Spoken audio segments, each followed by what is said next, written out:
to make pure coconut oil at home? Today I'm using just 7 mature coconuts to show you exactly how I made mine from scratch. Let's get started. I started with about 7 mature coconuts, and please make sure you use mature coconut for this process. The mature ones have firm thick flesh and are much better for extracting oil. So I first broke the coconuts open and removed the flesh from the shells.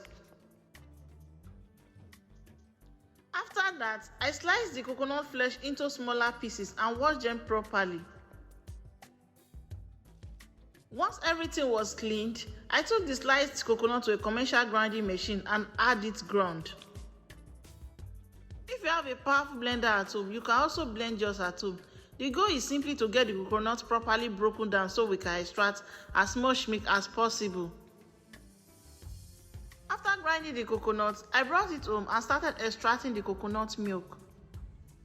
I added water to the ground coconut and squeezed it thoroughly with my hands.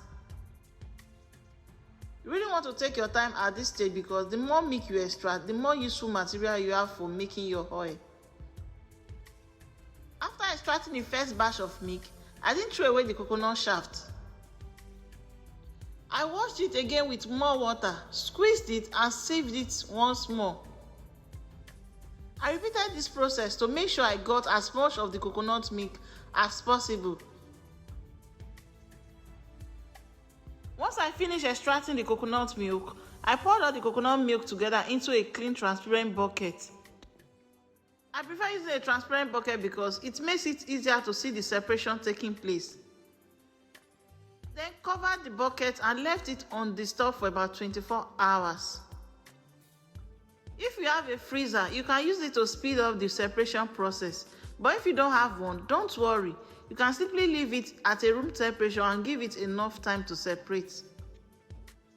After about 24 hours, I checked my coconut milk and you can see it had separated.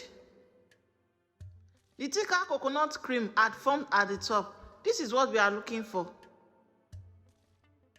So I carefully used a plastic plate and spoon to scoop out the thicker layer from the top. And now that the coconut cream is inside the pot, this is where the actual oil extraction begins.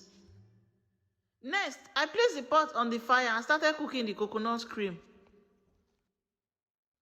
And let me tell you, this part requires patience.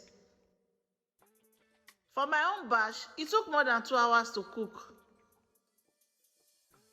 As the coconut cream cooks, the water gradually evaporates while the coconut solids begin to separate from the oil. At first, it will look thick and creamy, but as it continues cooking, you begin to notice the oil separating.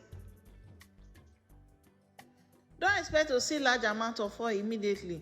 Just keep cooking patiently and monitor so the coconut solids doesn't burn.